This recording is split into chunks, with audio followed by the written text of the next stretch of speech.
এবং রসুলকে নিজের নবী আইডিয়াল আদর্শ মনে করে খুশি, সে কালেমাটা পড়বেন।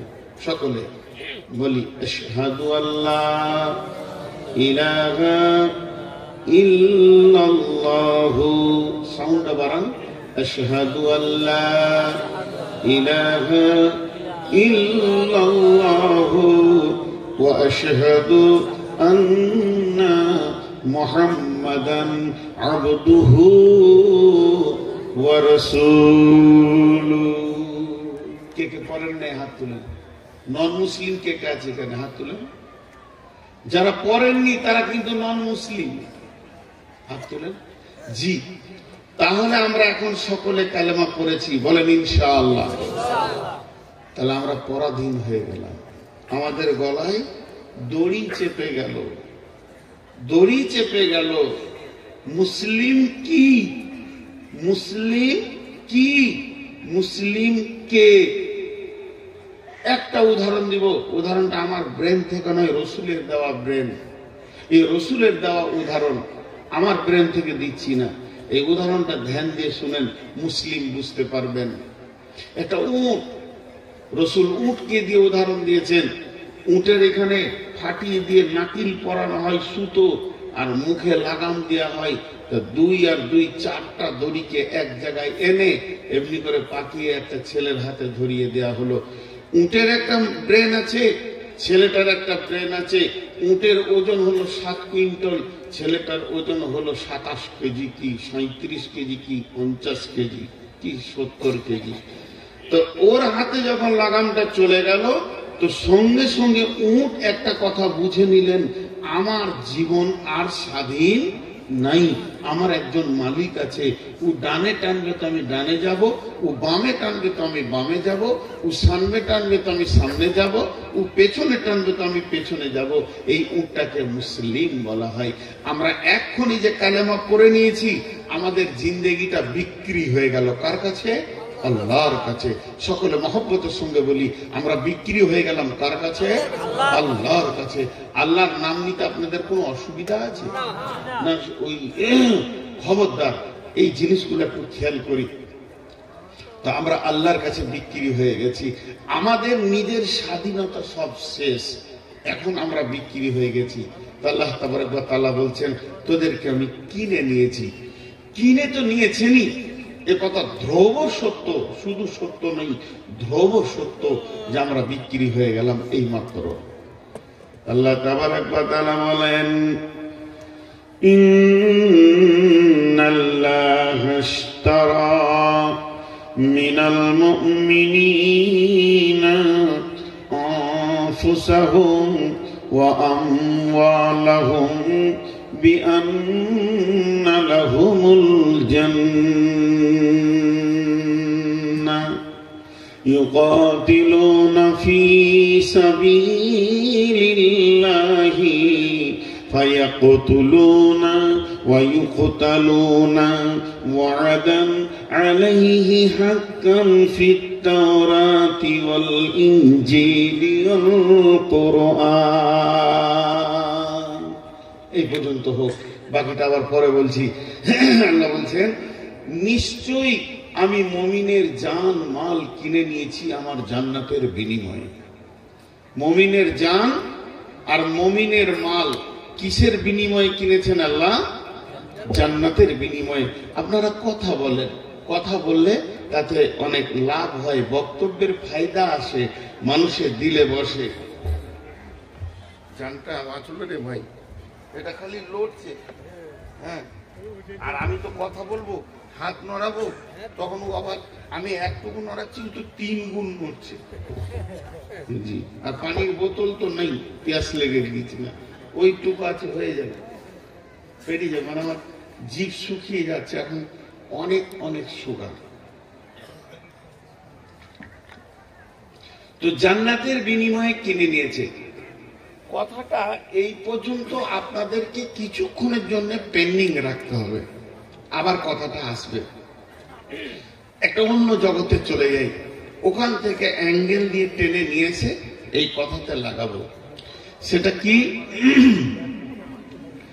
আমি আমার জীবনের স্বাধীনতা নেই, जिंदगी भी अमानत है, जिंदगी भी अमानत है, दीन इस्लाम भी अमानत है।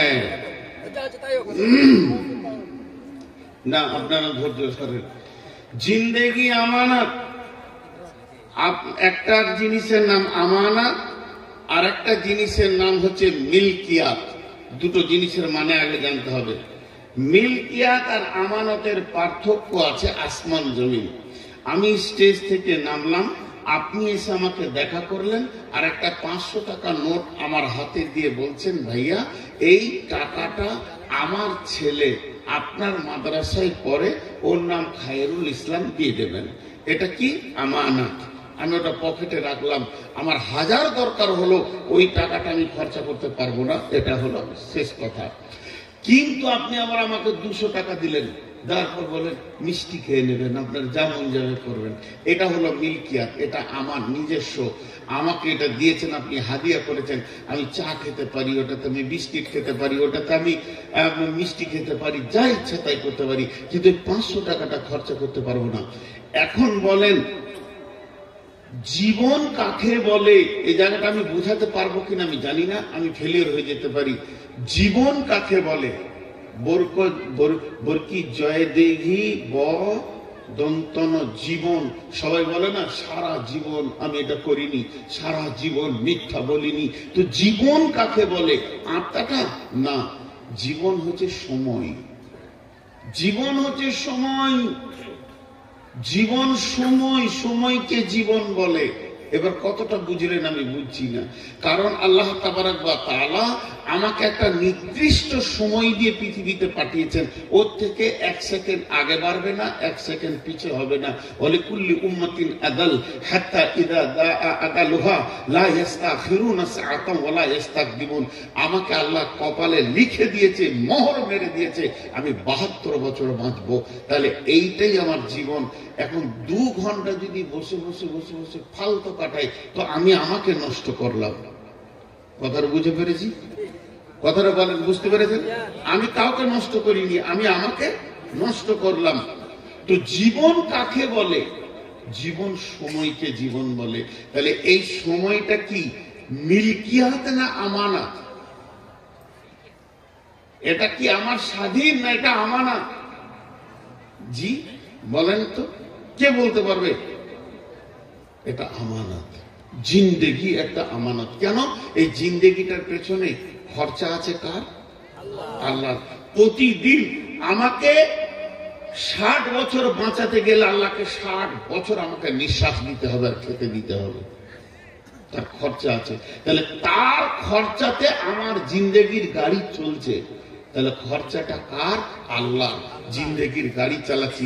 এই জন্যই যারা ইয়ং ব্যাচেলিয়ার ছেলে, তাদের হাতগুলো ধরে বলছি, আমার পেটের ব্যাটা হলেও তো আমি কখনো হাত ধরবো, এটা লজ্জার বিষয় নেই। আমি বয়সে বড় হলো, আমি তোমার বাপের বয়সে তুমি করে বলছি, বাপ জিন্দেগি আমানত। জিন্দেগিটা বেজায়গায় খরচা করে দিলে আমানতের খেয়ানতি হয়ে যাবে। কিয়ামতের মাঠে আমানতের খেয়ানতি হয়ে যাবে। আমরা কালেমা পড়ে নিয়েছি, আমরা দায়বদ্ধতা গ্রহণ করে নিয়েছি। যারা কালেমা পড়েনি তারা পৃথিবীতে দায়বদ্ধতা নাই, তারা জাহান্নাম যাবে আল্লাহর কাছে। রসুল বলে দিয়েছেন, আর দুনিয়া সিজনুল লিল মুমিন ওয়া জান্নাতুল লিল কাফির। তারা আখিরাতে বুঝবে, মানে ঘানি টানবে, কিন্তু দুনিয়াতে তারা স্বাধীন উদাসীন ঘুরবে। এর জন্য আমার চলা ফিরা, উঠা বসা, লেনদেন, মাথার চুল থেকে নিয়ে পা পর্যন্ত নবী মুহাম্মদুর রাসূলুল্লাহ সাল্লামের মতো হতে হবে, নাহলে জিন্দেগি আমার। এবার বলেন, কিয়ামতের মাঠে যখন বিচার হবে, আল্লাহ রাব্বুল আলামিন বলছেন, ইন্না ইলাইনা ইয়াবাহুম সুম্মা ইন্না আলাইনা হিসাবাহুম। ইন্না ইলাইনা ইয়াবাহুম সুম্মা ইন্না আলাইনা হিসাবাহুম। আজকে সারা পৃথিবীকে নিয়ে বলবো না, গোটা মুর্শিদাবাদ বলবো না, গোটা ওয়েস্ট বেঙ্গলের কথা বলবো না, হোসেননগরের মহফিলে যে কটা বসে আছি নারী পুরুষ, এদের ভিতরেই কথাটা ছুড়ে দিছি। একজন উঠে দাঁড়িয়ে বলেন, আমি আল্লাহর হুকুমে কিয়ামতের মাঠে যাব না, আমি স্বাধীন আছি, আমাকে কেউ নিয়ে যেতে পারবে না, আমি সঙ্গে সঙ্গে লিখিত দিব, আপনাকে নামাজ রোজা করতে হবে না, আপনি স্বাধীন, আপনাকে আল্লাহ ছেড়ে দিয়েছে। আর যদি আপনার বিবেক বলে আমি যত বড় মাস্তান হয়, একদিন মতের কোলে আমাকে ঢলে পড়তেই হবে। বড় বড় কুখ্যাতরাও কবরে শুয়ে আছে, বিখ্যাতরাও কবরে শুয়ে আছে। মত কাউকে মাফ করে না, মতের কোনো গ্রুপ নাই। তাহলে আমি বলবো এখন থেকেই তোমাকে রাস্তা বেছে নিতে হবে। কেন না আমার রব বলেছেন, আমি তোমার জান আর তোমার মাল এই দুটি আমি জান্নাতের বিনিময়ে কিনেছি। আর আল্লাহ যেদিন কিয়ামতের ময়দানে এই দুটির হিসাব শুরু করবে, একটা একটা তিলে তিলে হিসাব শুরু হবে। রব্বুল আলামিন বলবে, রে নূর মোহাম্মদ, 1972 সালে জানুয়ারি মাসের 31 তারিখে তোকে আমি তোর মায়ের পেটের ভিতর থেকে পৃথিবীর জমিনে ফেলেছি। সেই দিন থেকে তোর শ্বাসের গণনা, সেই দিন থেকে আমার বোর্ডিং এ খরচার গণনা, প্রতিদিনের তোর নিঃশ্বাস, প্রতিদিনের সূর্যের আলো, প্রতিদিনের তোর অক্সিজেন, প্রতিদিনের খাবার আমাকে আসমানে বরাদ্দ করতে হয়েছে। কেননা কতদিন 2028 সালে তুই ফেব্রুয়ারি মাসে 13 তারিখে মরেছিস, টোটাল এতদিন আমি বহন করেছি। অতএব জিন্দেগিটা তোর নয়, জিন্দেগির সময়টা আমার কাছে ছিল। আমি আমার গোডাউন থেকে তোকে আমানত দিয়েছিলাম, যা তুই খরচা কর, আনন্দ কর। তোর কাছ থেকে আমি বিনিময় টাকা চাইনি, পয়সা চাইনি, তোর কাছে আমি সোনা চাইনি, দুনা দানা চাইনি, হিরেমণি মাণিক্য চাইনি, শুধু চেয়েছিলাম সকাল বিকাল কয়েকটি সাজদা। আর তোর কাছে আমি বিনিময় চাইনি। হে গোলাম, একবার হসপিটালে যা, যদি তোর ঈমান না বাড়ে, হসপিটালে গেলে ঈমানটাকে চার্জ করে নিয়ে আই। যেমন মোবাইল চার্জ হয় চার্জার দিলে, মুমিন হসপিটালে আর কবরে গেলে তার ঈমান চার্জ হবে। নাকে অক্সিজেন লাগানো আছে, আইসিইউ এসি ঘরে রোগী ভরা আছে, 3 দিনে 72,000 টাকা বিল হয়েছে। হে গোলাম, একবার তুই ভাব, 3 দিনে 72,000 টাকা বিল করেছে ডাক্তার। তোকে আমি 53 বছর ধরে সুস্থ শ্বাস দিচ্ছি, আমার কাছে তোর বিলটা কত আছে? একবার তুই ভেবে দেখ। এই জিন্দেগিটা তোর নয়, জিন্দেগিটা হলো আমার দেওয়া, এটা তুই খরচা কর। আমার কোনো দুঃখ নাই, শুধু দুঃখ এতটুকু হয়, আমি ডাকবো তুই সাজদায় লুটিয়ে পড়বি।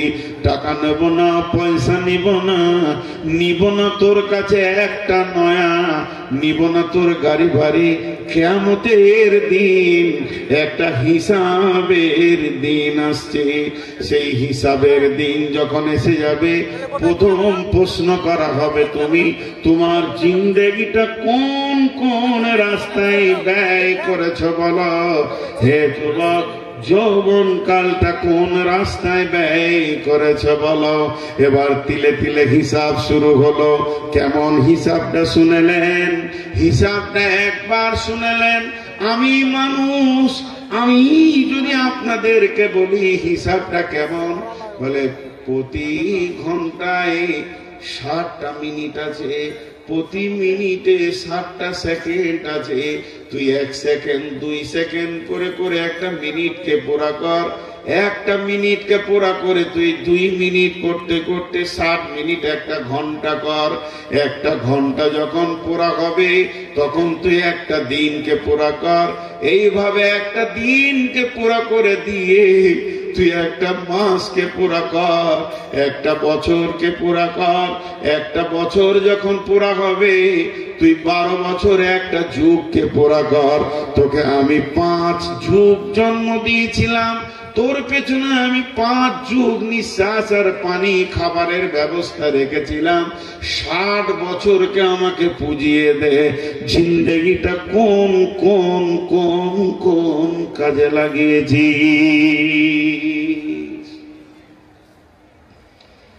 মাঝে একটা ছোট্ট কথা বলি, উদাহরণ দিচ্ছি। মনে করেন আজকে জালসায় আমি আসিনি, কেন আসিনি? মন যায়নি, রাত জেগে জেগে ক্লান্ত, আজকে গেলাম না। দেখে লেখা সিরাজুল ভাই মহব্বতের মানুষ, অনেক বন্ধু মানুষ, ওনার সঙ্গে আমার কথাই কথাই তর্ক খালি বেঁধে যায়। কেন?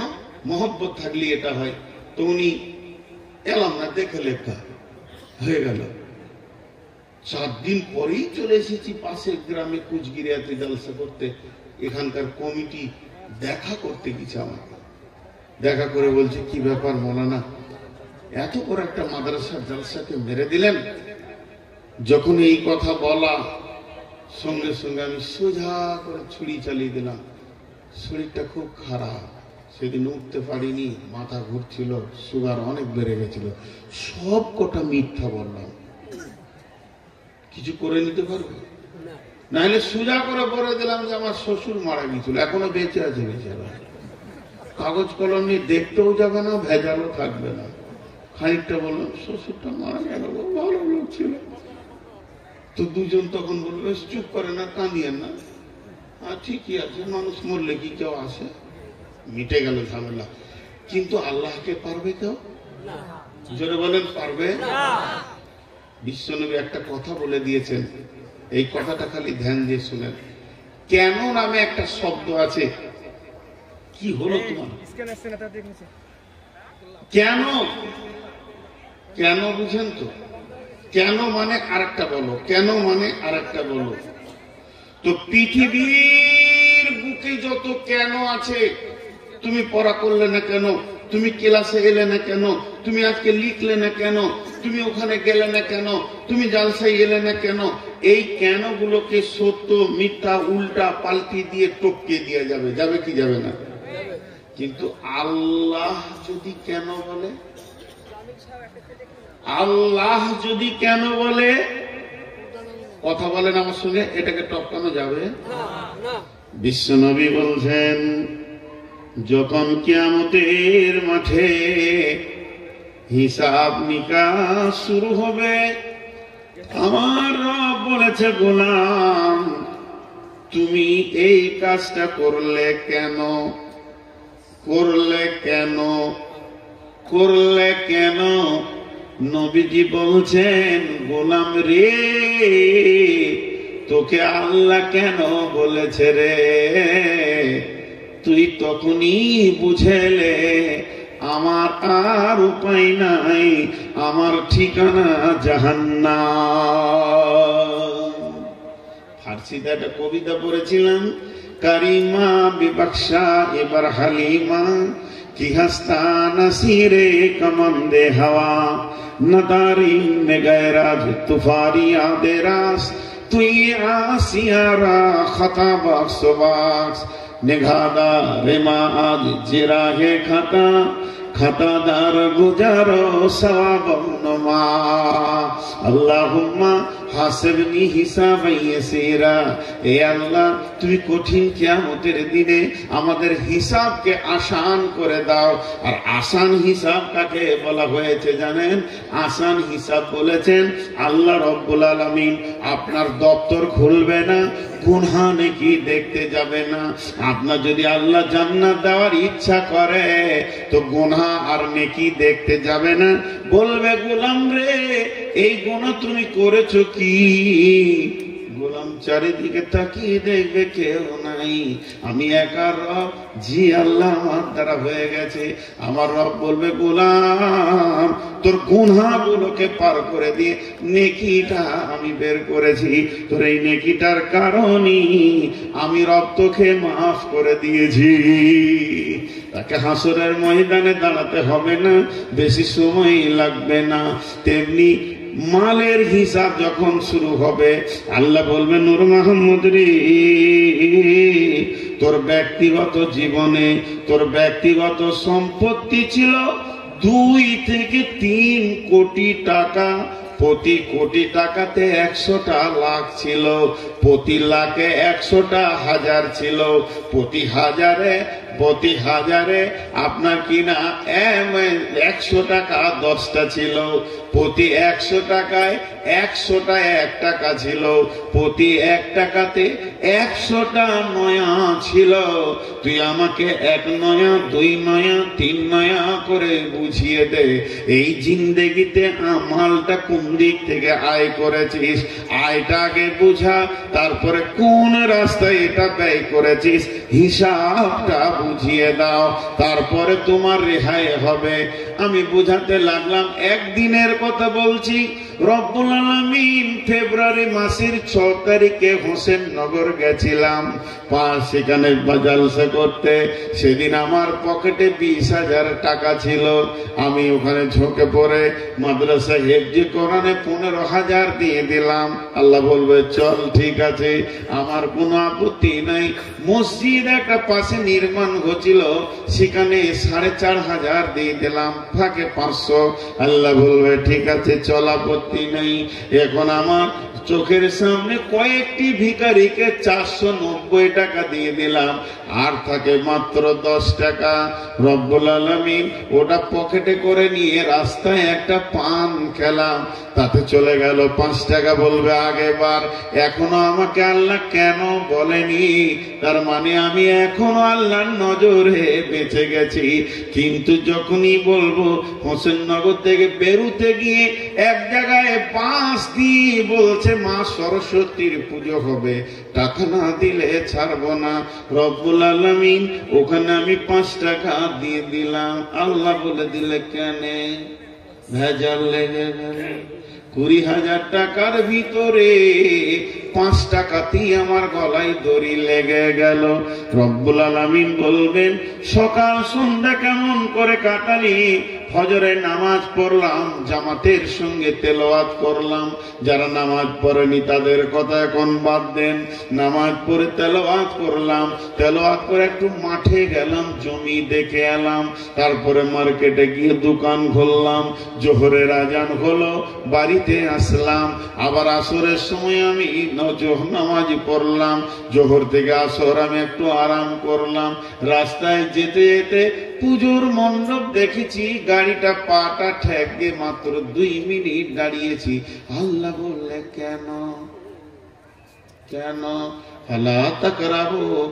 আল্লাহ বলছেন কুল তাআলাউ আতলু মা হাররামা রাব্বুকুম আলাইকুম আল্লা তুশরিকু বিহি শাইয়্যান ওয়া বিল ওয়ালিদাইনি ইহসানা ওয়া লা তাকতুলু আওলাদাকুম মিন ইমলাকিন নাহনু নারযুকুকুম ওয়া ইয়্যাহুম ওয়া লা তাকরাবুল ফাওয়াহিশা মা জাহারা মিনহা ওয়া মা বাতান ওয়া লা তাকরাবু। মুমিন রে, তোর পাটা ওই জায়গায় দাঁড়াবে না। হে মুমিন, ওই জায়গায় তোর পাটা দাঁড়াবে না যে জায়গায় প্রকাশ্যে আল্লাহর বিরুদ্ধে গোনা চলে, তাস চলে, লুডু চলে, দাবা চলে, বোর্ড চলে, সুদ চলে, জুয়া চলে, লুচ্চামি চলে, রান্ডি চলে। ওই জায়গায় মুমিন কোনোদিন পা দাঁড় করাবে না। চায়ের দোকানে চা খেতে বিকালে ঢুকেছি না, সকালে ভুলে গেলাম, দেখছি 4টা যুবকে বোর্ড মারছে। বললাম হতভাগা রে, তোদের গায়ে আজকে জালসা, তোরাই বোর্ডে দাঁড়িয়ে আছিস। আল্লাহ বলবে ওখানে তুই দাঁড়ালি কেন? আমি তো তাবলীগ করলাম। কিন্তু আপনাকে যখনই বলবে ওখানে দাঁড়ালি কেন, জিন্দেগির চাকাটা ফেঁসে গেল, কেরেন নাই, জেসিবি নাই যে ঠেলে তুলে দি, ওই লোকটা জাহান্নামে যাবে। তাই আমার আল্লাহ কোরআনুল কারীমের ভিতরে বলছেন বিসমিল্লাহির রহমানির রহিম ইন্নাল্লাহা আশতারা মিনাল মুমিনিনা আনফুসাহুম ওয়া আমওয়ালাহুম বিআন্না লাহুমুল জান্নাহ।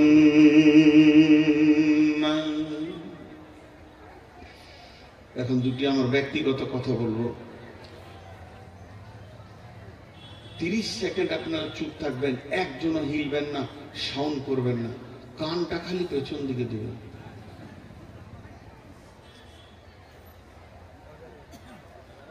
ওইখানে যারা আছে খুব আনন্দে আছে, ওদের ধারণা আজকে যে কটা মাথা মোটা ওটাই প্যান্ডেলের ভিতরে আছে।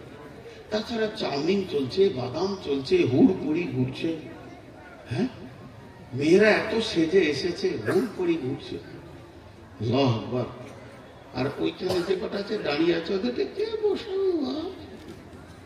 পারলাম না রে, আমি হেরে গেলাম বাপ, তোরাই জিতে গেলি, প্রাইজ তোরাই পাবি বাপ রে, ফার্স্ট প্রাইজ তোদের কি দেবো?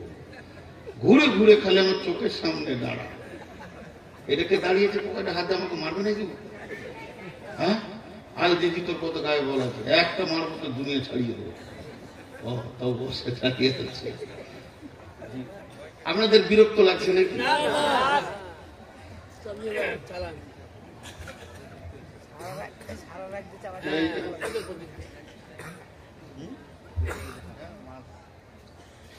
তো এবার আমার ব্যক্তিগত কথা বলছি। এখানে কতগুলো লোক গাড়ি চালাতে জানেন? 4 চাকা হোক আর 2 চাকা হোক, মোটর সাইকেল চালাতে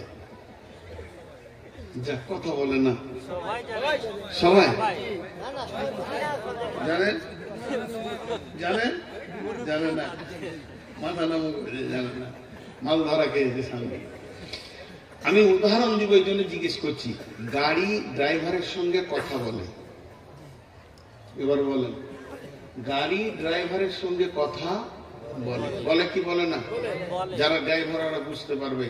আপনি একটা রাস্তা পেয়েছেন, গোটা ফাঁকা সুন্দর রাস্তা, ড্রাইভারকে গাড়ি বলছে এখন তুই টপ গিয়ার দিয়ে দে, কিন্তু সামনে যখন ভাঙা আসছে তো গাড়ি বলছে ব্রেক কর আর গিয়ারটাকেও নিয়ে চলে যা, 2-এ নিয়ে যা, 3 জন চেপে আছিস। আবার ওইভাবে 4 চাকাও, আল্লাহ রহমতে আমি সব গাড়ি চালাতে পারবো। জালসায় তো মাইক চালাচ্ছি, এখন মাইক ছেড়ে দিলে ট্রাক চালিয়ে ভাত খাবো ইনশাআল্লাহ, অসুবিধা নেই। আপনাদের এলাকায় ডাম্পার ফাম্পার চালাবো, কোনো অসুবিধা নেই। তো গাড়ি কথা বলে ড্রাইভারের সঙ্গে, কখন কোন গিয়ারটা লাগবে ড্রাইভার জানে। কথা ঠিক বলেছি না ভুল? তো গাড়ি ড্রাইভারের সঙ্গে কথা বলে, আর ড্রাইভার গাড়ির সঙ্গে কথা বলে। একবার দিয়ে দেখলে, মানে 3rd গিয়ারে আছে, দেখলে 3 জন চেপে আছে, পারছে না, আমি পারছি না, তা দাঁড়া 2-এ দিয়ে দিই, তখন পেরে গেল। তাহলে এই অ্যাডজাস্ট আছে বলি গাড়িটা দৌড়ছে, ঠিক আছে না? একটা মজার কথা আপনাদেরকে শোনাই, একটু আনন্দ পাবেন বা হাসবেন। হাসার উদ্দেশ্যে বলছি না।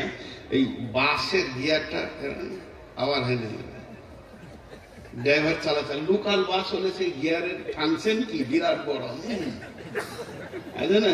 আর এখনকার সব ডিজিটাল গিয়ার হয়ে গেছে। তো ডিজিটাল গিয়ার আগেকার গিয়ার মানে ব্যাকে দিবে, কাউকে ঘুষি লাগেনি তো, তো এইভাবে চালাচ্ছে।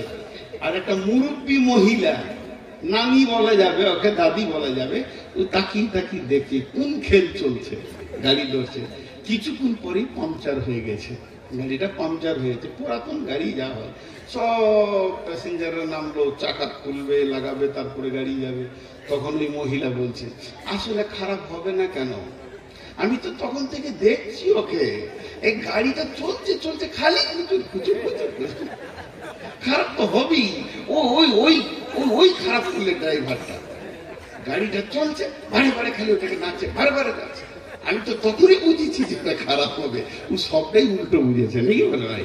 তো আমি যে কথা বলছি যে গাড়ি ড্রাইভারের সঙ্গে কথা বলে, তো ইমানদারের সঙ্গে তার জিন্দেগির জানমাল কথা বলে। কথা বোঝাতে পেরেছি? এবার ইমানদারের সঙ্গে তার জিন্দেগিতে যে জান আছে আর মাল আছে কথা বলে, বলে কি বলে না? আমরা কিন্তু বড় নিজেকে চালাক মনে করি, যে জানকে আর মালকে বাঁচানোর জন্য চেষ্টা করি, কিন্তু আমার আল্লাহ যদি ধরে তো আল্লাহর পাকার থেকে কেউ পালাতে পারবে? পারবে না। এখন সহজ করে একটা উদাহরণ দিই। আপনাদের এই হোসেননগর মসজিদে, মোড়ের মসজিদে আমি আর সিরাজুল ভাই আসরের নামাজ পড়ে চুপ করে দাঁড়িয়ে কথা বলছি, আরো 2-3 জন আছে, গল্প করছি। এমন সময় একটা 12-14 বছরের ছেলে দৌড়তে দৌড়তে এসে বলছে, ও হুজুর, মাওলানা শুনেন শুনেন, ওনাকে ডাকছে, আমি নতুন মানুষ, শুনেন। কি হলো রে বাবা? বলে চলেন ওই এই রাস্তাটা গিয়ে সামনে ওইখানে 3-4টা ছেলে মদ খেয়েছে, এই গ্রামের ছেলে প্রকাশ্যের রাস্তার ধারে মদ খেয়েছে আর তাস খেলছে তারা, চলেন। তো উনি একটা সাউন্ড করলে, কিরকম সাউন্ডটা মনে হচ্ছে যে একটা হিজড়েকে কিছু শোনানো হলো। কথাটা বলেন আমার সঙ্গে, হ্যাঁ না বলেন? একটা হিজড়েকে কিছু শোনানো হলো, ওর দ্বারাই কাজটা করা সম্ভব নয়। ছেলেটা হালকা করে তাকিয়ে থেকে গেল, কাকে বললাম রে? আমি দৌড়ে এলাম, আমি ভাবলাম আমাদের দেখে বললো পিটিয়ে লম্বা করবো, ওরা এলাকা ছেড়ে পালিয়ে যাবে, তো কিছুই হলো না, খামকা আমারই দৌড়ে আসা হলো। চুপ করে দাঁড়িয়ে থেকে গেল, লাভ হলো না। এরকম করছে মনে মনে। হঠাৎ ওই বয়সের আরেকটা ছেলে এই পশ্চিম দিক থেকে দৌড়ে এসে বলছে, মৌলানা শুনেন শুনেন শুনেন, গল্প ছাড়েন, আপনার টমেটোর ভুঁয়ে হাজি সাহেবের গরু ঢুকেছে। কেউ কোন শালাবে? ওই লোকটা তখন অবাক হয়ে দেখছে, ওরে সাংঘাতিক বীর তো, আল্লাহর কাজের ব্যাপারে হিজড়ে আর দুনিয়ার ব্যাপারে শির বীর মাস্তান। তোমার গিয়ার বুঝিয়েছে সে এখন কত নম্বর গিয়ার লাগাতে হবে, আর আল্লাহর ব্যাপারে তোমার গিয়ার বুঝে আসছিল না। জি, এইটাই আপনাদেরকে আমি বুঝালাম। আল্লাহ তাবারক ওয়া তাআলা বলছেন, শুনে নাও,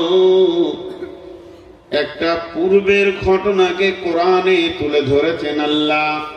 হযরতে দাউদ আলাইহিস সালামের জামানায় মাছেরা খুতবা শুনতে আসতেন। হযরতে দাউদ আলাইহিস সালাম বললেন, হে আমার কম, তোমরা মাছকে ধরে খাইও না, একে যদি খাইয়ে নাও আল্লাহ নারাজ হয়ে যাবে। তারপরে তারা তো মাছ খাবেই, ছাড়বে না। তারপরে তারা বলল, হযরতে দাউদ বললেন, হে আমার কম, খবরদার তোমরা ওদেরকে খাইও না। তখন জুমা হতো শনিবার দিন তোমরা খাইও না, ওদেরকে জুমার খুতবা শুনতে দাও, ফিরে যেতে দাও। এরপরে তোমরা যখন প্রয়োজন হবে নদীতে জাল মারবে, মাছ ধরে খাবে, তোমাদের জন্য হালাল। এরা তখন বুদ্ধি করলো কি, শুক্র যখন ওরা শনিবার খুতবা শুনতে আসে, নদীটাকে বাঁধ দিয়ে দেয় যে তোদেরকে যেতে দিব না, রবিবার খাবো। কত কুবুদ্ধি শুরু হলো। যখন তারা মাছ ধরে খেতে শুরু করলো, আমার রব ওদের উপরে গজব নাজিল করলো। জিবরাইল আমিন এসে দেখছেন, গজব কার উপরে দিব? মানুষ তো 3 রকম, এখানে তো একরকম মানুষ নাই। একদল বলছে, হে লোক সকল, নবী দাউদের কথা শুনে লাও, তোমরা অতি বাড়াবাড়ি করিও না। আর একদল মাছ ধরছে আর হাহা করে হই হুল্লোড় করে খেছে। আর একটা দল চুপ করে দাঁড়িয়েছে, দর্শকের ভূমিকা পালন করছে। জিবরাইল আমিনকে আমার আল্লাহ বললেন, প্রথমে যারা চুপ করে দাঁড়িয়ে আছে এদেরকে শুকর বানাও। এইগুলো মাছ ধরে খাওয়ার থেকেও বড় ডেঞ্জারাস মাল, এই মালগুলোকে শুকর বানাও। যারা মাছ ধরে খেছে এদেরকে বানর বানিয়ে দেবে। আর যারা মানা করছে এদেরকে আমি আল্লাহ মাফ করে দিয়েছি। বন্ধুরা আমার, খুব মনোযোগ। তাহলে আমার জিন্দেগিটা কোন জায়গায় লাগাবো? জালসা করে বলতে হচ্ছে আজকে হেফজি মাদ্রাসায় টাকা লাগবে, জালসা হচ্ছে, কত বড় লজ্জার কথা। আল্লাহ তাবারক ওয়া তাআলা বলছেন, মুমিন তোমার কি বিবেকের চেতনা নাই? একবার খুলিটাকে অপারেশন করে বহরমপুরে দেখে এসো, তোমার চিন্তা চেতনা আছে কি নাই? এখন কি লাগবে, কি কিনতে হবে, বিবির ব্যাপারে তুমি সচেতন আছো? কুল ইন কানা আবাউকুম ওয়া আবনাউকুম ওয়া ইখওয়ানুকুম ওয়া আজওয়াজুকুম ওয়া আশীরাতুকুম ওয়া আমওয়ালুন ইকতারাফতুমুহা ওয়া তিজারাতুন তাখশাউনা কাসাদাহা ওয়া মাসাকিনু তারদাউনাহা। 8টা জিনিসের ব্যাপারে তোমাদের সচেতন পুরাপুরি রয়েছে। বেগুনের জমিতে গরু ঢোকার মতো সচেতন রয়েছে, এতটুকু তোমার চেতনতার অভাব নাই। বিবিকে কি লাগবে, মেয়েকে কি লাগবে, ছেলেকে কি লাগবে, বন্ধুকে কি লাগবে, আব্বাকে মাকে কি লাগবে, কখন কি দিতে হবে। আর ঘরটা বানিয়েছি, তার প্রেম, মাল, মহব্বত, ব্যবসা বাণিজ্যে কখন কোন মালটা বেশি মানে মার্কেটে টানছে সেটা আনতে হবে। এর ব্যাপারে তোমার সচেতনতার অভাব নাই। বাড়িতে ঢুকতে গিয়ে 3তলা ছাদের বিল্ডিং এ কোণে সামান্য ছেড়ে গেছে, তখনই বিবেক বলেছে মিস্ত্রিকে, হ্যালো ভাই একবার আয়, কোনটা হঠাৎ করে ছেড়ে গেল কেন? 2 দিন 3 দিন 5 দিন অবহেলা নাই, তখনই সচেতনতা বেরিয়ে গেছে।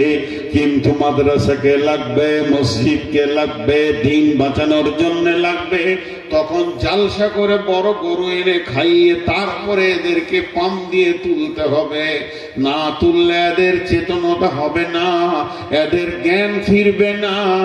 বিবেকের কত ঘাটতি পড়েছে ইসলামের ব্যাপারে, তোমরা কি ভেবে নিয়েছো? তাই আমার আল্লাহ বলেন, ইন্নাল্লাহ হাশতারা মিনাল মুমিনিনা আনফুসাহুম ওয়া আমওয়ালাহুম বিআন্না লাহুমুল জান্নাহ। নিশ্চয় আমি মুমিনের জান এবং মুমিনের মালকে জান্নাতের বিনিময়ে কিনে নিয়েছি। ইকাতিলুনা ফি সাবিলিল্লাহি ফায়াকতুলুনা ওয়া ইয়াকতালুনা ওয়া'দান আলাইহি হাক্কান ফিত তাওরাতি ওয়াল ইনজিলি ওয়াল কুরআন ওয়া মা আফা বিআহদিহি মিনাল্লাহি ফাস্তাবশিরু বিবাইকুমুল্লাযী বায়াতুম বিহি ওয়া যালিকা হুয়াল ফাওজুল আযীম। খুব যারা চালাক তারা উঠতে শুরু করেছে। এই যে আমি বলেছি না যে মাদ্রাসায় লাগবে, ওরা বলছে চল কেটে পড়ি, টাকা তুলবো না তো শুনবো কেন? বাপজি হে, ঘর না দিয়ে রাস্তায় ঘুরে বেড়াবে, খালি সারা রাত শিয়ালে তেড়ে নিয়ে বেড়াবে, তখন বুঝবে যে কেন এসেছিলাম। হ্যাঁ, আল্লাহ পারেন। খুব বেশি চালাকদেরকে আল্লাহ টাইট করতে পারে কি পারে না? মুসা আলাইহিস সালামের কমকে করেছিল, খবর শোনা আছে আপনাদের? আছে শোনা? হ্যাঁ, 6 মাস এক জায়গায় ঘুরিয়েছিল। একজনের জালসা থেকে তাড়াহুড়ো করে পালাচ্ছে যে কালেকশন নেবে, আর সাইকেল থেকে স্লিপ করে মুখ থেতলে পড়ে 4খানা দাঁত চলে গেল। বাড়ি যাওয়া তো দূরের কথা, হসপিটালে 28 দিন ছিল। তাহলে জালসা থেকে ঘুরতে সময় কত লাগলো? 29 দিন।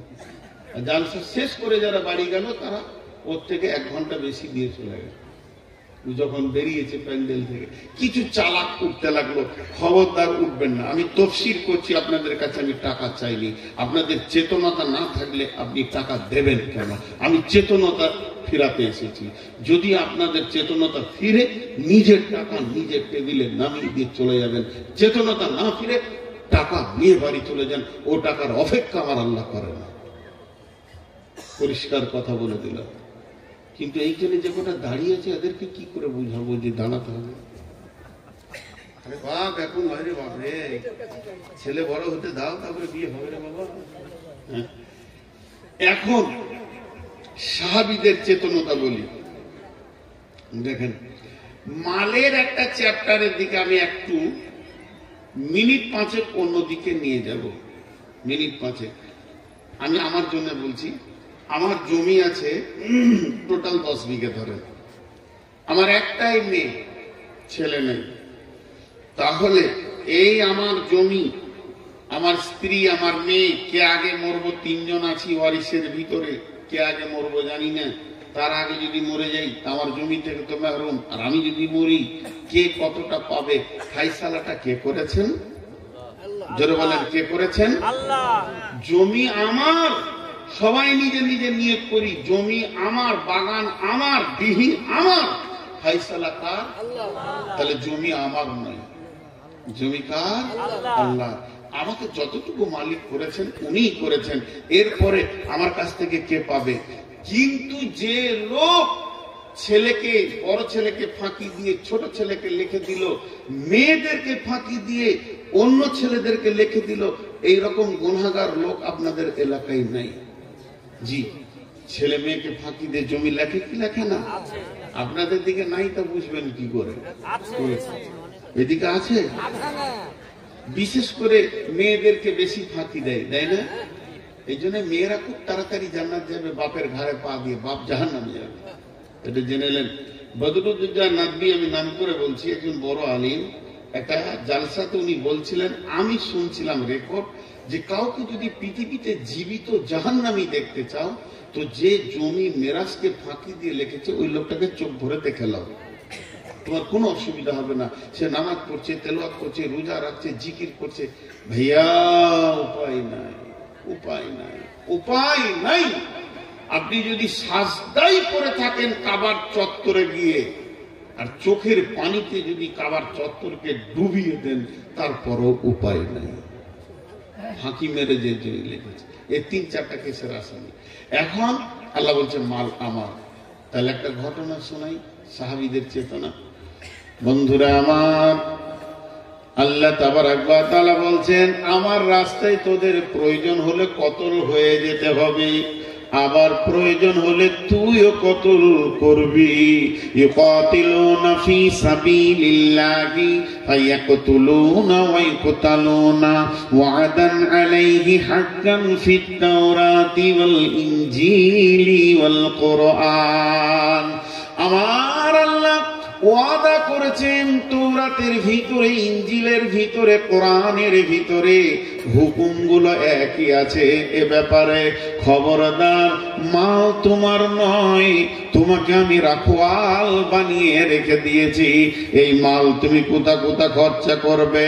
ওয়াতাল মাল আলা হুব্বিহি যাবিল কুরবা ওয়াল ইয়াতামা ওয়াল মাসাকিন ওয়া বানাস সাবিলি ওয়াস সাইলিনা ওয়া ফির রিকাব ওয়া আকামাস সালাতা ওয়া আতাজ যাকাতা ওয়াল মুফুনা বিআহদিহিম ইযা আহাদু ওয়াস সাবিরিনা ফিল বাসাই ওয়াদ দারাই ওয়া হিনাল বাস উলাইকা আল্লাযীনা সাদাকু ওয়া উলাইকা হুমুল মুত্তাকুন।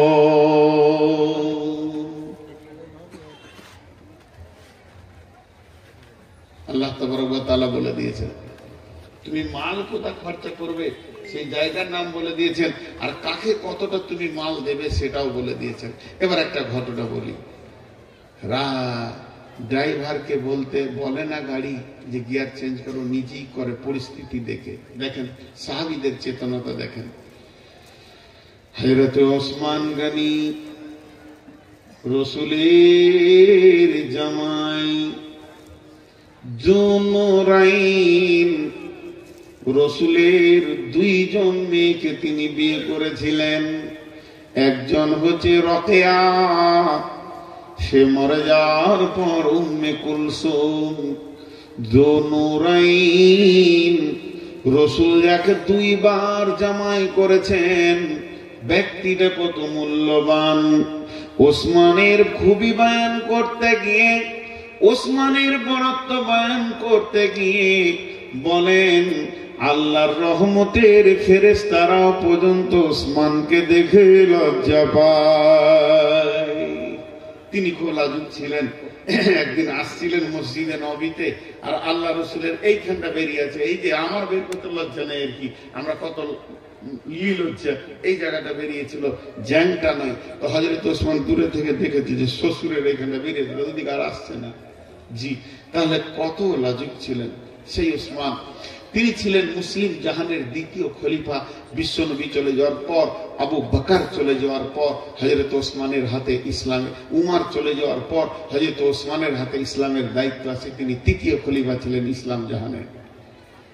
ঘটনা ঘটল কি, তিনি রাজ্যে খলিফা, তিনি শাসক, তিনি প্রধানমন্ত্রী, তিনি হলেন প্রাইম মিনিস্টার।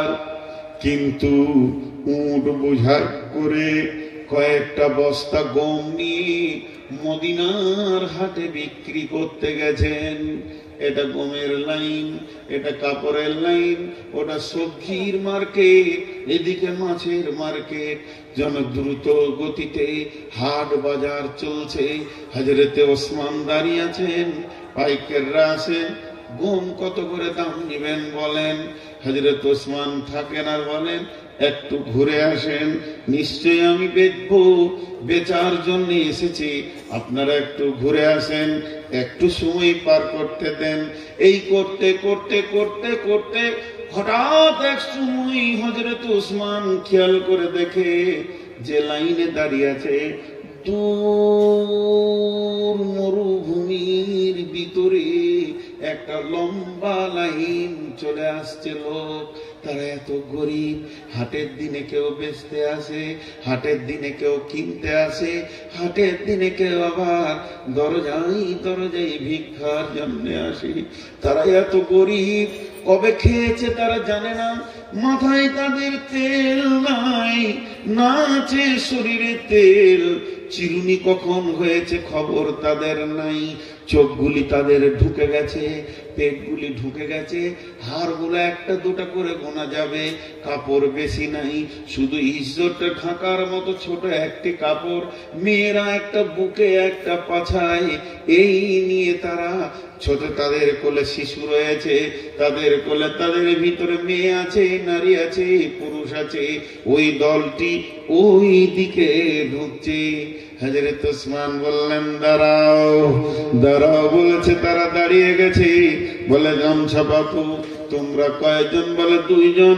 লাও গম লাও, যাও চলে যাও, তুমি পাতো তুমি পাতো তুমি পাতো। দিতে দিতে দিতে দিতে ঘুমটি সব শেষ হয়ে গেল। যারা বড় বড় ব্যাপারী, যারা উচ্চমানের মাল কেনে, তারা এসে বলছে, ওসমান রসুলের জামাতা, আপনি একটা খলিফা হয়ে কাজটা কেমন করলেন? তারা কত টাকা দিয়ে কিনেছে, তাদের পাছায় কাপড় নেই। আমি তো উন্নত মানে আমি মাল দিতাম, আমি উন্নত মানের টাকা দিয়ে এটা আমি কিনতাম, তারা কতই টাকা দিল। হে নবীর জামাতা ওসমান, আপনি তাদেরকে বিক্রি করলেন। হযরত ওসমান বলেছেন, আমার বিবেকের চেতনা বলছে আজকের মালটা আমার আল্লাহ আমার কাছ থেকে চেয়ে নিয়েছে, এর জন্যই লোকগুলি এসেছিল। আমার কাছ থেকে আল্লাহ আজকে জান চায়নি, আজকে মাল চেয়েছে। অতএব আমার আল্লাহর সঙ্গে আমার কিনা বেচা হয়ে আছে জান্নাত নিয়ে, আমি মাল দেব, আমার আল্লাহ জান্নাত দেবে। হে মদিনার হাটের ব্যাপারীগণ, পাইকাররা, তোমরা কান করে শুনে নাও, আজকের ঘুমটা আমি জান্নাতের বিনিময়ে বিক্রি করেছি। আল্লাহু আকবার। চিন্তা করেন, আজকে আমি জান্নাতের বিনিময়ে ঘুমটা বিক্রি করেছি। এটা তো গেল জান মাল গেল। তারা জানে মালটা কোথাও লাগাতে হবে, তাদেরকে বলতে হবে না।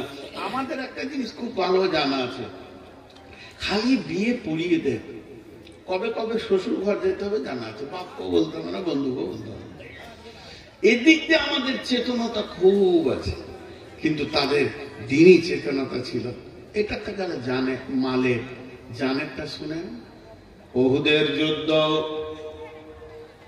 ওহুদের দিন বিশ্বনবী বর্মা পরে আছেন, লোহার জামা পরে আছেন, যেমন নবাব সিরাজদৌল্লাহ লোহার জামা হাজার দোয়াতে তো ঝুলছে।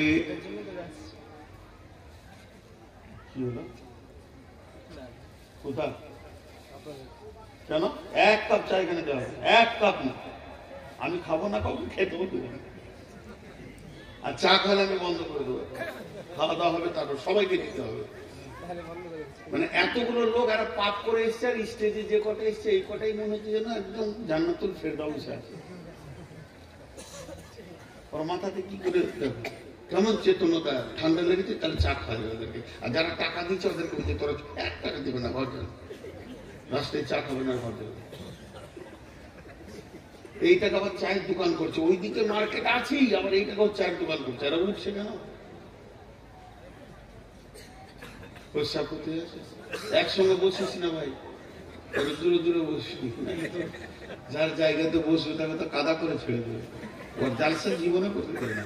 কি হলো এবার উহুদের দিন, যেদিন উহুদের যুদ্ধের ডঙ্কা বেজে উঠে, বিশ্ব নবী উহুদের ময়দানে পৌঁছে গেছেন।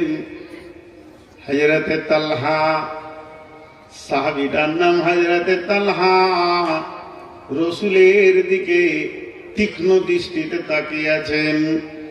বিশ্ব নবী যে বর্মাটা পরেছিলেন অনেক ওজন, অনেক ভারী, লোহার জামা পরে আছেন, হাতে পায়ে বর্মা, মাথায় লোহার হেলমেট, কিন্তু বিশ্ব নবী যুদ্ধ পরিচালনা করছেন, একবার ডান দিকে একবার বাঁ দিকে, শত্রু দল কোন দিকে, সাহাবীরা কোন দিকে গেলে বিজয়ী হবে, এই চাঞ্চল্য অবস্থায় রয়েছেন।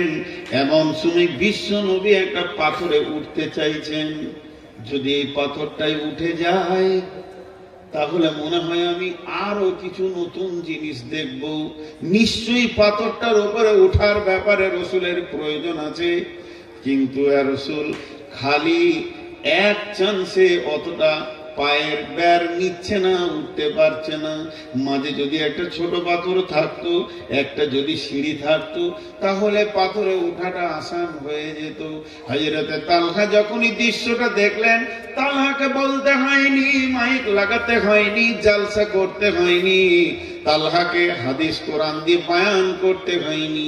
তালহা বুঝে নিয়েছেন বিশ্ব নবী পাথরটাই উঠতে চাইছেন, নিশ্চয়ই কোনো কাজ আছে। তাই তালহা জিহাদের ময়দান থেকে দৌড়ে গিয়ে পাথরের নিচে শুয়ে গেলেন আর বললেন, ইয়া রাসূলুল্লাহ, আমার বুকে পা দিয়ে আপনি উঠে যান। বিশ্ব নবী তালহার বুকে পা রাখলেন আর বললেন, তালহা রে, তুমি নিজের জন্য জান্নাতকে ওয়াজিব করে নিলে। এই বলে পগে পা দিয়ে পাথরে উঠলেন।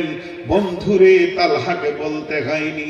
এবার তালহা চারিদিকে তাকিয়ে দেখছে কোন দিকের অবস্থা কেমন। এমন সময় দেখছে জাবালে রুমার ভিতরে বেঈমানরা তীরন্দাজ 100-150 জন উঠে গেছে, রাসূলকে লক্ষ্য করে তীর রেডি করে ফেলেছে। আল্লাহর নবী খেয়াল করেনি। হযরতে তালহা রাসূলকে বের দিয়ে ধরে নিজের পেছনে করে নিলেন এবং একটা পাথরের পাহাড়ের গোয়াতে ভরে দিয়ে গর্তের মুখে দাঁড়িয়ে গেলেন আর বললেন, ইয়া রাসূলুল্লাহ, খবরদার আপনি বের হবেন না, আমি তালহা যতক্ষণ এখানে দাঁড়িয়ে আছি। বেঈমানরা তীর মারতে শুরু করেছে, তালহা বুকের উপরে তীর নিতে শুরু করেছে, দুই হাতে বেড়ে কখনো ধারে কখনো ধারে, এইভাবে তীর নিতে নিতে 180 খানা তীর তালহা খেয়েছে। তালহা সেই তীরের চাপে যখন পড়ে গেল, বিশ্ব নবীকে ঠিক ওই ফাঁকে বেঈমানরা একটা পাথর মেরে হেলমেট ঢুকিয়ে দিয়ে দাঁত ঝরে পড়ে গেল। কেউ বলে খালিদ বিন ওলীদ তুলে আছাড় মেরেছিলেন। বিশ্ব নবী বেহুশ হয়ে গেছে। হযরতে আলী ঢালে করে পানি আনতে গেছেন আর ফাতেমা রাদিয়াল্লাহু তাআলা আনহা খেজুর গাছের পাতাকে পুড়িয়ে দিয়ে ছাই করে রাসূলের ক্ষত জায়গায় লাগানোর জন্য ব্যস্ত। এলান হয়ে গেল মুহাম্মদ মারা গেছে। মুনাফিকরা তো এলান করে দিল। সঙ্গে সঙ্গে যাদের স্বল্প ঈমান ছিল, যেমন কিছু লোক উঠে চলে গেল মালের কথা বলাতে, ওইভাবে কিছু লোক ময়দান ছেড়ে পালিয়ে গেল। চারিদিকে হই হুল্লোড় লেগে গেল। হযরত আলী এলান করলেন, হে মদিনার মুসলমানেরা, কান করে শোনো, নবী মুহাম্মদ সাল্লাল্লাহু আলাইহি সাল্লাম জীবিত আছে, এখনো পর্যন্ত হুঁশে আছে। এমন সময় হযরত আবু বকর দৌড়ে আসছেন। দুইখানা হুক রসুলের এখানে ঢুকে গেছিলেন। সেই হুক দুটোকে বের করার জন্য হযরতে আবু বকর রসুলের দিকে দৌড়ে এসে একটা রসুলের হাতে মাথায় হাত আর একটা গর্দনে হাত রেখে দাঁত রেডি করেছে, ওটাকে টেনে বের করবে। তালহা তীর খেয়ে রক্ত ঝরা বৃষ্টি নিয়ে ওই অবস্থায় বলছে, ভাই আবু বকর, তোমাকে আল্লাহর কসম দিছি, ওই তীরটা তুমি, ওই হুকটা তুমি আজকে বের করার হক রাখো না। আমি রসুলের খিদমত যখন শুরু করেছি, হে ভাই আবু বকর, আমাকে শেষ পর্যন্ত রসুলের খিদমতটা করতে দাও। আল্লাহর নবী আবু বকরের মাথাটা সরিয়ে দিলেন। তালহা হুটুরে এসে রসুলের দুইখানা হুক কেটে বার করলেন। এরপরে তালহা পড়ে গেলেন। উহুদের যুদ্ধে তালহা মরেনি, উহুদের যুদ্ধে আল্লাহ তাকে মওত দেয়নি, ক্ষত তার শেষ হয়ে গেল, তিনি জীবিতই ছিলেন। বহুদিন পর তালহা যখন পৃথিবী থেকে বিদায় নেয়, তালহা যখন পৃথিবী থেকে চলে যায়, আল্লাহর নবী দাফনের কাজে ছিলেন। রসুলের আগে তালহা বিদায় নিয়েছেন। দাফনের কাজ, কাফনের কাজ যখন শেষ হয়ে গেল, তখন বিশ্ব নবী লম্বা কবরে দাঁড়িয়ে দোয়া করলেন, তালহার না, খালি ছোট্ট করে একটা কথা বলে দিলেন। কি বললেন? আল্লাহ, তালহা এতদিন আমার কাছে ছিল, আজকে আমি তোমার কাছে জমা দিলাম। হে আল্লাহ, তুমি তোমার বন্ধু হাবিবের, তোমার আখিরি পয়গম্বরের একটা দরখাস্ত তুমি শুনে নাও। যেদিন ইসরাফিল সুর ফুঁকবে, আমার তালহা কবর থেকে যেদিন হাসরের মাঠে উঠবে, ওই দিন তুমি আমার তালহাকে দেখে মুচকে হাসবে, আমার তালহা তোমাকেও দেখে হাসবে। কখন হয়েছিল? যখন বিবেকের চেতনা ছিল, যখন আমার কাছ থেকে জান চাইছে। ইসলাম, আল্লাহ আমাকে বলছে তুই এখন জান রেডি কর, তখন এই চেতনাটা ফিরেছিল। কিন্তু এই দোয়াটা তখনই পেয়েছে। আমাদের চেতনা নাই। আমাদের দুনিয়ার ব্যাপারে খুব চেতনা আছে, দুনিয়ার ব্যাপারে আমাদের চেতনতার অভাব নাই। আমাদের চেতনতার অভাব হচ্ছে আখিরাতের ব্যাপারে, দিনের ব্যাপারে আমরা অজ্ঞ হয়ে গেছি। আমাদের জান, আমাদের মালকে আমরা আটকে রাখতে চাইছি, কিন্তু হালাকে তা নয়।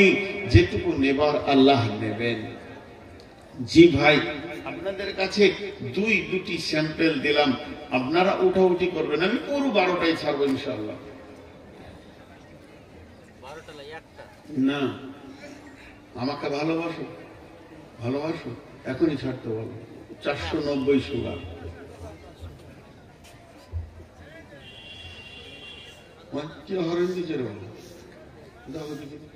তো চেতনতা যতক্ষণ পর্যন্ত মানুষের না আসবে। আজকে দেখেন, যদি আপনার ঘরে এদিকে, এটা কি কাঠ? হ্যাঁ, কাঠ। তো আপনাদের এইদিকে কাঠ দেয়, কাঠ বিয়েতে কাঠ দেয়। বিয়ের ব্যাখ্যা, গোসল করতে হবে বিয়ের ব্যাখ্যা করতে গেলে, আমি ওটার ব্যাখ্যা করছি না। তো কাঠ দেয় বিয়েতে, বন্ধুর বিয়ে, ভাইয়ের বিয়ে, চাচাতো ভাই, খালাতো ভাই, কত রকম কার্ড আসে। তো শালির বিয়ে, দোলা ভাই সচেতন শিক্ষিত মানুষ, শালি কার্ড দিয়ে পাঠিয়েছে, বিয়ে করবে। এখন স্ত্রীকে নিয়ে বলছে কি দেয়া যায়, তো বলছে একটা নাকের নাহলে কানের জিনিস দাও, তোমার ইনকাম ভালো আছে। ইনকাম থাকলেই দেয়, না থাকলে কি দেবে? আর বিবেক বলছে কিছু দাও। একটা সত্য ঘটনা আপনাদেরকে শোনাই, অনেক পুরাতন ঘটনা, 10-15 বছরের থেকেও বেশি হবে। কলকাতায় আমি জালসা করতে গেছিলাম, হানফিদের জালসা, দেওবন্দি হানফি, বিরেলি মাজার পূজারি নাই, আরো দুজন বক্তা ছিলেন। আমি হচ্ছি মাঝের বক্তা, প্রধান বক্তা ছিলেন অন্যজন, আর শেষের বক্তা আর একটা ছিল। তো মাদ্রাসার যিনি হেড মৌলানা, উনি আমাকে বললেন যে ভাই কালেকশনটা আপনার জন্য রেখেছি, কালেকশন আপনি করবেন, কিন্তু 15 মিনিটের বেশি কালেকশন করিয়েন না। 15 মিনিটে কি কালেকশন হবে গো? বিসমিল্লাহ হবে না। আর মোটামুটি লোক 10-15 হাজার ময়দান ভর্তি, আর সেই রকম ডেকোরেটেশন করেছে, একদম ঝর্ণা টর্ণা দিয়ে বহুত কিছু করেছে ওরা। তো যাই হোক, বায়ান করতে করতে বললাম, ভাই কেউ আছেন মাদ্রাসার জন্য দেন, হিফজুল কোরআন মাদ্রাসা, খুব ভালো মাদ্রাসা, আপনার আল্লাহর রাস্তে কিছু দেন। বলতে বলতে বলতে বলতে 15 মিনিট পেরিয়ে গেছে, আমি জানি না। উনি এসে আবার আমার কানে বলছে, ছেড়ে দেন বললাম। তো ছোট ছোট কটা শিশু, মেয়ে ছেলে, বাচ্চা, কচি বাচ্চা মেয়ে আর কিছু ছেলে টাকা দিল। তো মোটামুটি 2,5-3 হাজার টাকা হলো। এত বড় জালসাতে মাত্র 3,000 টাকা কালেকশন। তাহলে আজ থেকে 15-20 বছর আগে যদি হয়, তা আমার বয়স তখন 30-33 বয়স। তো আমিও টেনশনে পড়ে গেছি, 3,000 টাকায় কি করবে রে? এত খাওয়া দাওয়া, মাইক, প্যান্ডেল, তারপরে বক্তাদেরকে কি দেবে, মাইকলাকে কি দেবে। তো আমি টেনশন আছি, তাহলে মনে হয় আমি কালেকশন করতে পারিনি। আর হেড মৌলানা হাসছে, কমিটির লোক উৎফুল্ল রয়েছে, মাথা কোনো ভার টার কিছুই নেই। মাদ্রাসায় নিয়ে গেল, এই খাবার নিয়ে আই, এই দুজনকে খাবার দে। আমি আর প্রথম বক্তা, দুজন খাওয়া দাওয়া, দে দে দে দে, সব রকম চলছে। তা আমি না থাকতে পেরে তখন হেড মৌলানাকে বললাম, ভাই মনটা খারাপ, খাবো কি করে? বলে কেন? 3,500 থেকে 4,000 টাকার কালেকশন, তাই তো কি করে কি হবে? বলছে ওটাই বেশি, গত বছর তো 1,500 হয়েছে। আপনারা হেসলেন, কেন হাসলেন? যে আদায় কম হয়েছে, গত বছর 1,500 হয়েছে। তা বললাম তো কি করে মাসে চলবে? বলে না, এই এলাকার একটা নিয়ম আছে, নিয়মটা শুনেন তো কত ভালো লাগবে। আপনারা এবার আপনার আমার লুঙ্গি খোলা যাবে ওই নিয়মটা শুনলে।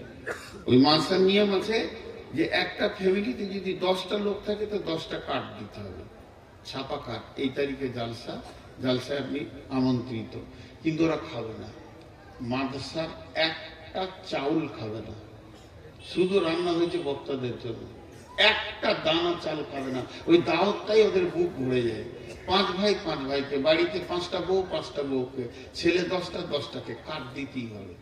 আর যার কাছে কার্ড পড়ে যাবে, যার হাতে কার্ড পড়ে যাবে, ও বলবে আমার কাছে এসেছে রসুলের ঘর থেকে দাওয়াত।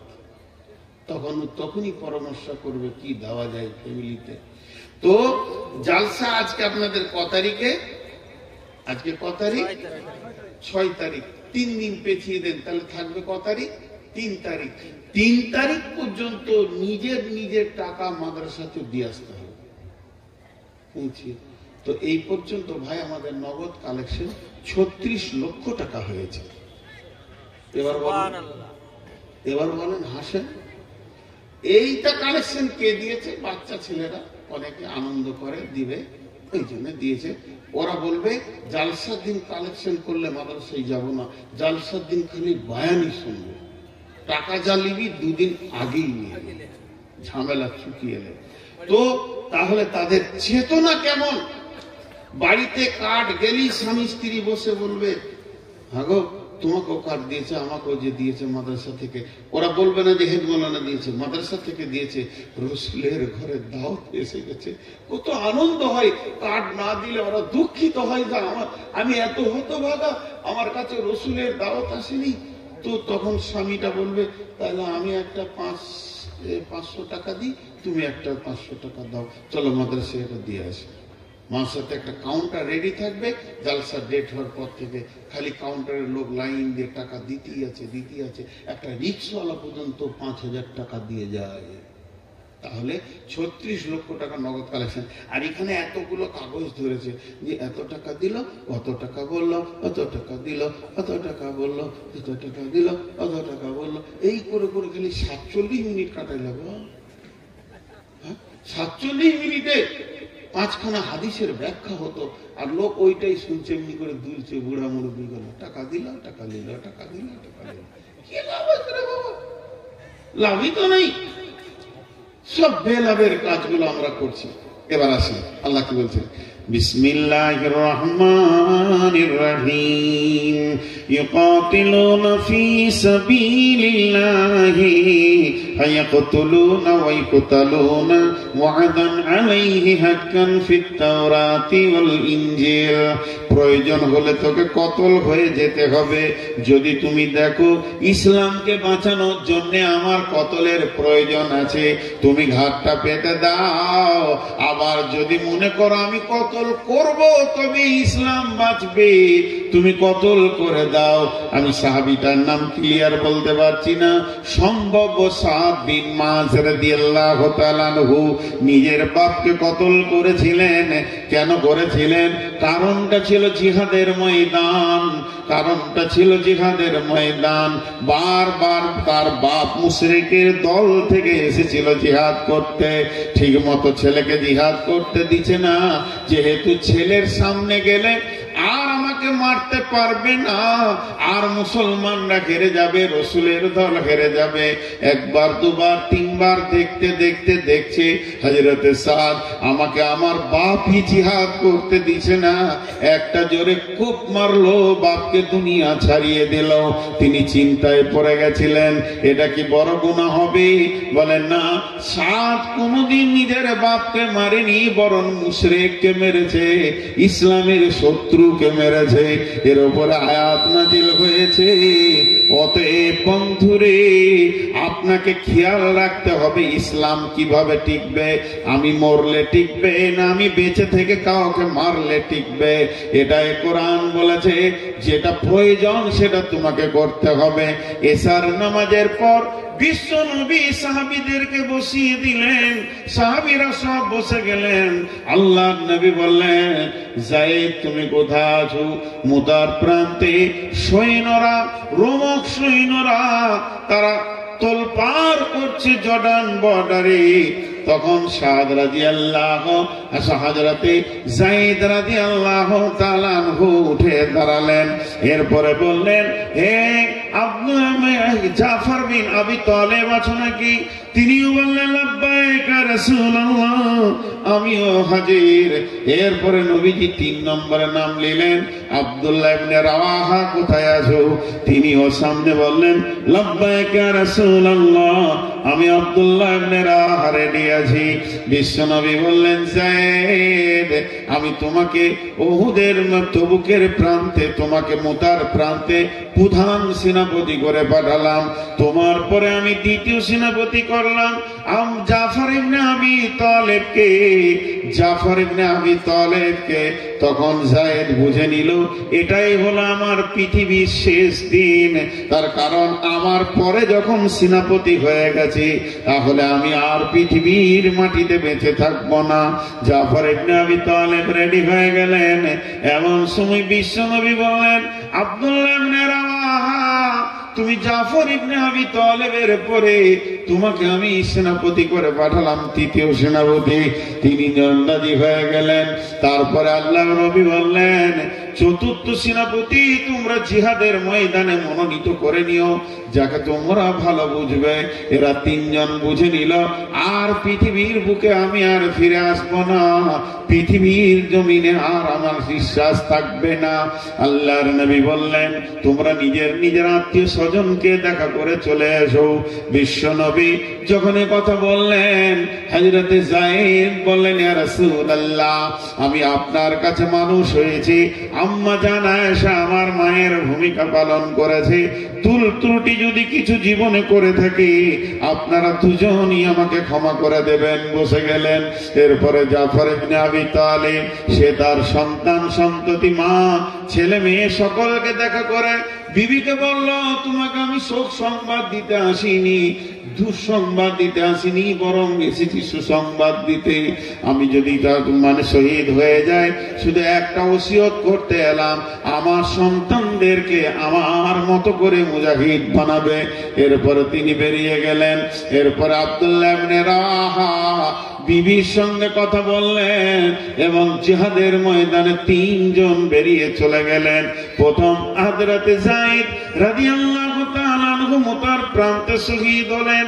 দ্বিতীয় নম্বর জাফর ইবনে আবি তালেব, তার হাত কাটা হয়েছে, পা কাটা হয়েছে, আর এমন সময় ইসলামের পতাকাকে দাঁত দিয়ে ধরে আছে। প্রথমে ডান হাতে ধরে আছে, ডান হাত কেটেছে, বাঁ হাতে ধরে আছে, বাঁ হাত কেটেছে, দুই পা দিয়ে বের দিয়ে ধরে আছে। ইসলামের পতাকা মাটির নিচে নামতে দিব না। এমন সময় বেঈমানেরা তার পাকে কেটেছে, তাকে টুকরো টুকরো করে কাটা হয়েছিল, তিনি দাঁত দিয়ে ধরেছিলেন। এমন সময় আবু উবাইদা কোথা থেকে ধরে এসে ইসলামের ঝান্ডাটা ধরে নিলেন। তারপরে সেনাপতি যিনি ছিলেন আব্দুল্লাহ ইবনে রাওয়াহা, তিনিও পৃথিবী থেকে ইসলামের শহীদের দরজা নিয়ে বিদায় নিলেন। তারা রাসূলের ভাষাতে বুঝেছিলেন আর পৃথিবীতে আসবো না, আর সন্তানের মুখ দেখবো না, আর মালের মুখ দেখবো না। বিশ্বনবী যখন মুতার যুদ্ধ থেকে রিটার্ন ফিরছে মদিনার দিকে, মদিনার শিশু বৃদ্ধ মহিলারা রাস্তায় অপেক্ষা করে দাঁড়িয়ে আছেন, কখন আসবে সেই কাফেলা। বহুদিন হয়ে গেছে, তারা জিহাদের ময়দানে চলে গেছে। বিশ্বনবী বলেন, যত মদিনা কাছে আসছে তত আমার ভিতরে যেন আত্মাতে জোয়ার ভাটা চলছে। যে কবরগুলো আমি দিয়ে আসলাম, যেগুলোকে জান্নাতি বানিয়ে মোতার প্রান্তে যাদেরকে শুয়ে দিয়ে এলাম, তাদের ছেলেগুলোকে আমি কি সান্ত্বনা দিব? তারাও তো আব্বাকে দেখার জন্য দাঁড়িয়ে আছে। বিশ্বনবী সেই তিন শিশুগুলিকে গালে হাত দিয়ে বলল, বাবা, তোমাদের আব্বা জান্নাতের পেয়ারা হয়ে পৃথিবী থেকে চলে গেছেন, তিনি জান্নাতের সৌভাগ্যবান হয়েছেন। তাদের স্ত্রীরা বলেছিলেন, ইয়া রাসূলুল্লাহ, স্বামী গেছে, এর জন্য অত বড় দুঃখ পাইনি, আপনার তো কিছু হয়নি, আপনি বেঁচে আছেন, আমাদের চির সান্ত্বনা আছে। অতএব বন্ধুরে, এইভাবে তারা ইসলামকে তিলে তিলে তিলে তিলে এই সন্তানটাকে তারা প্রসব দিয়েছে, আমাদের হাতে তুলে দিয়ে চলে গেছে। সামান্য পকেটের কয়টি টাকা টেবিলে ফেলে দিব, এইটার প্রদীপটা জ্বালানোর জন্য সামান্য বাতিতে সামান্য তেল দিব, আমাদের সৌভাগ্যে জুটছে না। এই হতভাগা কপাল কিয়ামতের মাঠে মারবে আর বলবে, ইয়াকুলু ইয়া লাইতানি কদ্দামতু লি হায়াতি। তারা বলবে, হে আমার রব, আফসোস, লম্বা জীবন পেলাম, হায়াত পেলাম, কিছুই দিতে পারলাম না। হোসেননগর এলাকা আমার কাছে আর নতুন নয়, আমি আপনাদের কাছেও নতুন নয়। একজনা চালাবে মাদ্রাসাটা, একজনা, সে লোক আছে, কিন্তু চেতনা নাই। চেতনা থাকলে কি আদায়কারীকে মেন টাইম দিয়ে 42 মিনিট 50 মিনিট এত টাকা দিল, এত টাকা হলো, এই করতে হয়? টাকা কখন ফেলে দিব, ইতিহাস কিছু শোনা দরকার। আমি একবার পশ্চিম ভারতের দিকে ছিলাম, মহারাষ্ট্রে ছিলাম, ঔরঙ্গাবাদ। ওই জায়গাটার নাম হচ্ছে ঔরঙ্গাবাদ, বীর টাউনে ছিলাম। তখন একজন মাদানি আছেন, অনেক অনেক মসজিদ করেছেন। তো উনি একটা মাদ্রাসা করেছেন, মাদ্রাসাটা এলাকাটার নাম হচ্ছে ডাবেল, গুজরাটের ভিতরে ডাবেল মাদ্রাসা, দেওবন্দের থেকে বড় হানফিদা মাদ্রাসা। সেখানে এমবিবিএস ডাক্তার পড়ানো হয়, ইঞ্জিনিয়ারিং পড়ানো হয় এবং হাফেজ মৌলানা মুফতি হয়। আমাকে একটা ছেলে খাওয়াচ্ছে, কোরআনের হাফেজ, সুন্দর চেহারা, মাথায় টুপি, মুখে দাড়ি, ওর আব্বা কিন্তু ডাক্তার, এমবিবিএস ডাক্তার। তো ওকে আমি জিজ্ঞেস করছি, क्या करते हो तुम? तो बोला एमबीबीएस कर रहा हूं। तो ডাক্তারও হচ্ছে, ইঞ্জিনিয়ারও হচ্ছে, মাস্টারও হচ্ছে। তো ওই মাদ্রাসাটা একজন একা সাক্ষিয়াত চালায়, কমিটি মাদ্রাসাতে খুব ভেজাল, বিড়ি খোর আমার লম্বা করে কথা বললো, মজিদ জীবনে জানা না, সে বললো আমার কথা হবে না, আমাকে কেন ফোন করলে না? আজীব ব্যাপার। আর এত মৃত্যু মুনাফিকেরা মাদ্রাসার কমিটিতে একবার ঢুকে গেলে ওদের লাজ শরম বলে কিছু থাকে না, বহুত কাণ্ড। কারণ মাদ্রাসার সঙ্গে আমি জড়িত, সকালে একটা কথা বলছি, বিকেলে আর একটা চেঞ্জ করে দিচ্ছে, আল্লাহর কসম 30 বার করে দিচ্ছে। কিন্তু উনি একা চালান। তখন শুনেছিলাম আজ থেকে 20-25 বছর আগে যে শুধু পার মান্থ বেতন লাগে 2.5 থেকে 3 কোটি টাকা। কত বড় মাদ্রাসা! ওই ডাক্তারগুলো যারা আসে তাদেরকেও বেতন লাগে। তো উনি একদিন ওনার ঘটনা শুনলাম, উনি আল্লাহর কাছে কাঁদছেন, আল্লাহ সামনে মাসে বেতন কি করে দিব, হিসাবের কোনো খাতা নেই, আলমারিতে টাকা ছুড়ে দেয়, ওখান থেকে বেতন দেয়। আল্লাহর কাছে কাঁদছে। মাদ্রাসার যিনি সেক্রেটারি, ক্যাশিয়ার, সভাপতি আর হেড মৌলানা, এই 3 জনের কাছে আমার আবেদন, হাতগুলো ধরে তাহাজ্জুদ ধরেন, তাহাজ্জুদ ধরেন নিজের জন্য, তাহলে মাদ্রাসা গড়গড় করে চলবে। ওই লোকটাকে ধরেন, ওপরওয়ালাকে, ও কার কান মূলে টাকা আনবে ও জানে। তো বলছে আমি গভীর রাত্রিতে উঠে কাঁদছি, গভীর রাত্রি নয়, সন্ধ্যার দিকে। তা কান্না শুরু করেছেন। ওনার নাম আহমদ হোসেন, উনি অনেক বড় আলিম।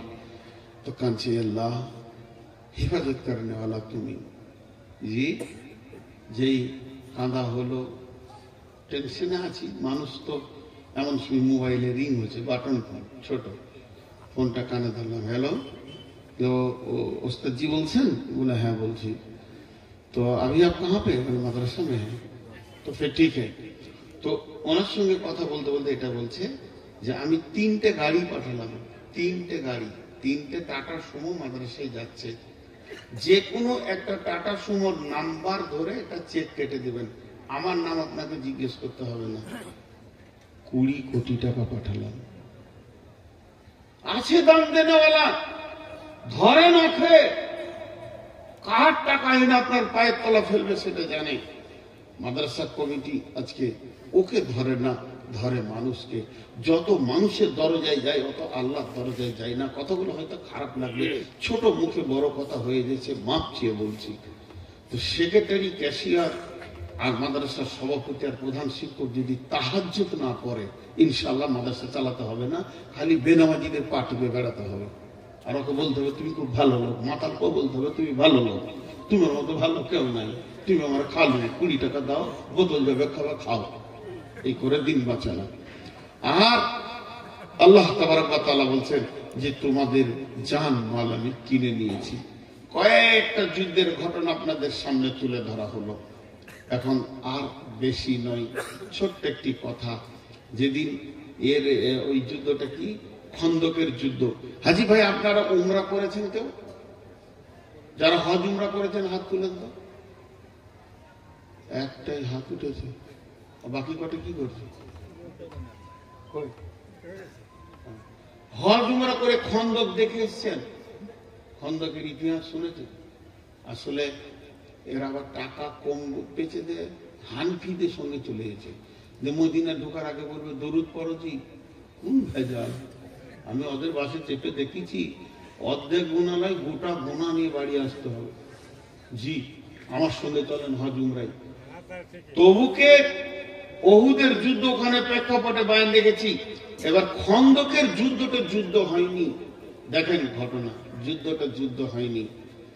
বিশ্বনবী সালমান ফার্সি রাদিয়াল্লাহু তাআলা আনহুর কথাতে খাল খনন করলেন, মদিনাতে পরীক্ষা খনন করলেন। লম্বা ঘটনা রয়েছে, আমি লম্বা ঘটনায় যাচ্ছি না, মাত্র 2 মিনিটে শেষ করবো, আল্লাহর রাস্তায় উঠবেন না। যখন পরীক্ষা খনন হয়ে গেল, বিশ্ব নবী সাহাবীরা রয়েছে মদিনার দিকে, আর বেঈমানেরা 10,000 এসেছে, খালের ওই পারে রয়েছে। প্রতিদিন বলছে তোরাই, এরা বলছে তোরাই, খালি তোরাই তোরাই, কেউ আগিয়ে যায় না। 1 দিন 2 দিন 3 দিন 4 দিন 5 দিন করতে করতে 1 মাস 2 মাস 3 মাস যেতে শুরু করেছে। যখন 2 মাস অতিক্রম হয়ে গেল, ওরা উট জবাই করে খায়, উট খেতে খেতে উট শেষ হতে চলেছে। এবার ওরা চিন্তায় পড়ে গেল, বিশ্বনবী আছেন তাঁবুতে, মহিলাদের একটা তাবু করে হযরতে খানসা রাদিয়াল্লাহু তাআলা আনহাকে বিশ্বনবী গাইড দিলেন।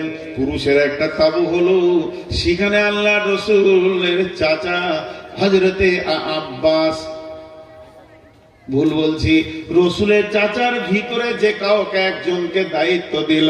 এবার গভীর রাত্রি, আল্লাহর নবী এই রাত্রিতে কি হলো, গভীর রাত্রিতে যেমন ঝড় তেমনি বাতাস, তেমনি গর্জন, মেঘের আর বৃষ্টি, হাড় কাঁপানো শীত সমস্ত তাঁবুকে উড়িয়ে তছনছ করে দিল বেঈমানদের।